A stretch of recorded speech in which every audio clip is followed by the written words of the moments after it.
Baru-baru ini beredar sebuah video yang memperlihatkan penampakan plastik berwarna bening menempel di jajanan gorengan membuat geger dunia maya.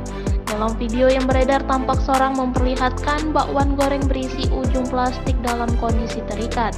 Kejadian itu viral di media sosial setelah rekaman videonya diunggah oleh akun Instagram Drama Ojol. Terlihat dalam video, seorang terlihat mengeluarkan gorengan yang ada di dalam plastik warna hitam. Namun dalam video terdapat ujung plastik yang menempel di bagian isi bakwan. Sontak video tersebut viral dan mendapat beragam komentar dari warganet.